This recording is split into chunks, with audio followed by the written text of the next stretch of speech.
سبحانک اللہم و بحمدک لا الہ الا انت و استغفرک و اتوب الیک۔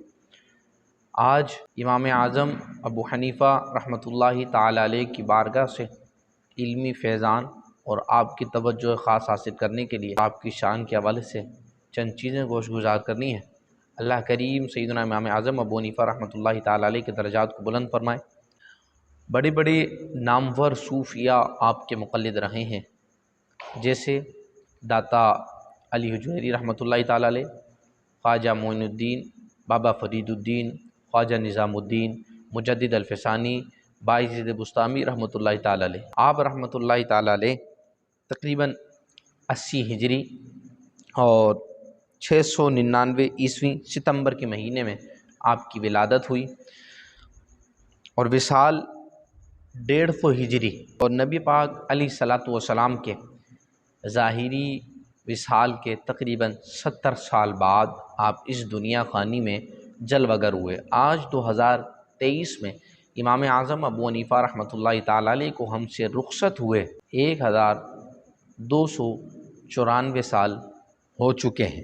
امام اعظم ابو حنیفہ رحمۃ اللہ تعالی علیہ وہ ہستی ہیں جنہوں نے تقریباً 25 سے زیادہ اصحاب رسول سے ملاقات کی ہے، اور آپ کا ذکر توریت شریف میں بھی پایا جاتا ہے۔ اور حضور جانا کہ حدیث کا مفہوم ہے، آپ نے فرمایا کہ جب علم ثریا پر پہنچ جائے گا تو اس وقت ایک بندہ میری امت سے اس علم کو ثریا سے بھی حاصل کر لے گا۔ محققین نے اس کی تحقیق کی تو یہ نقطہ بیان کیا محققین نے کہ اس حدیث کا مصداق امام الائمہ سراج الامہ امام اعظم ابو حنیفہ رحمۃ اللہ تعالی علیہ کی ذات والا صفات ہے۔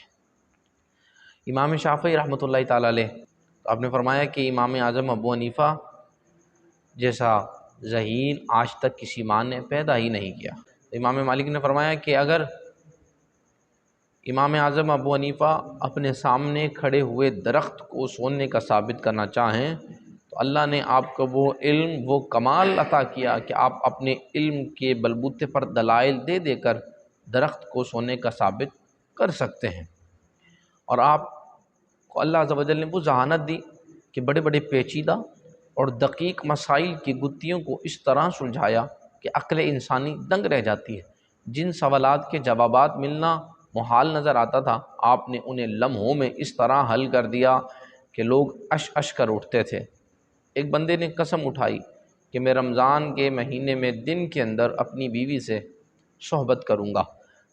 مسئلہ جب امام اعظم ابو حنیفہ رحمۃ اللہ تعالی علیہ کی بارگاہ میں پہنچا، انہوں نے فرمایا کہ یہ شرعی سفر کرے، اور جب یہ شرعی سفر کرے گا تو یہ رمضان کے روزوں سے جناب استثناء حاصل کر لے گا، اور پھر یہ رمضان کے دنوں میں اپنی بیوی سے مجھے صحبت کر سکتا ہے۔ اس طرح آپ نے اس مسئلے کو حل فرمایا۔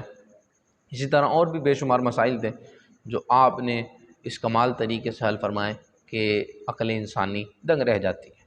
پھر شعبان المعظم کا مہینہ آتا ہے، 2 شعبان آتی ہے، اور پھر آپ کا وصال ہوتا ہے اور آپ اپنے خالق کے حقیقی سے جا ملتے ہیں۔ علم و حکمت کا وہ آفتاب غروب ہوا کہ اب زمانہ اس طرح کا بحر ذخار دیکھنے سے عاجز رہے گا۔ جس مکان میں امام اعظم ابو حنیفہ رحمۃ اللہ تعالی علیہ کا وصال ہوا، اس مکان میں کم از کم آپ نے تقریباً 60,000 مرتبہ قرآن کریم کی تکمیل فرمائی۔ رمضان المبارک کے مہینے میں آپ تقریباً 61 سے 62 قرآن پاک کی تکمیل فرمایا کرتے تھے، اور بوقت وصال تو یا ایھا النفس المطمئنہ ارجعی الی ربک راضیۃ مرضیہ، اس آیے کریمہ کی غیب سے آوازیں سنی گئی۔ تو یہ وہی مقدس ہستی ہیں جنہیں اللہ عز و جل نے اپنا قرب خاص عطا کیا۔ اور سیدنا امام اعظم ابو حنیفہ کی ایک سب سے بڑی خاصیت یہ بھی ہے کہ آپ نے حالت خواب میں تقریباً 100 دفعہ اللہ جل شانہ امن والو کا دیدار بھی کیا ہے۔ تو یہ سنیوں کا راز ہے کہ ہم امام اعظم ابو حنیفہ کے ماننے والے ہیں۔ اور امام بخاری نے جو ثلاثیات بخاری شریف میں جمع کی ہیں، یہ سب سے اہم نقطہ قابل غور ہے۔ اس میں اکثر جو راوی ہیں وہ امام اعظم ابو حنیفہ کے شاگرد ہیں۔ تو اب وہ لوگ جو یہ کہتے ہیں کہ امام اعظم ابو حنیفہ کو صرف 18-20 حدیثیں یاد تھی، وہ اس بات پر غور کریں، اور اللہ کے ولی حضور جانا کہ منظور نظر امام اعظم ابو حنیفہ سے جو ذاتی بغض اور عناد ہے اس کو دور کیا جائے، اور آپ کی عظمت اور مقام و مرتبے کا قائل ہوا جائے۔ اللہ کریم امام اعظم ابو حنیفہ کا فیضان اور آپ کی بارگاہ سے اللہ عز و جل ہمیں علم کا نور نصیب فرمائے۔ وما توفیقی الا باللہ۔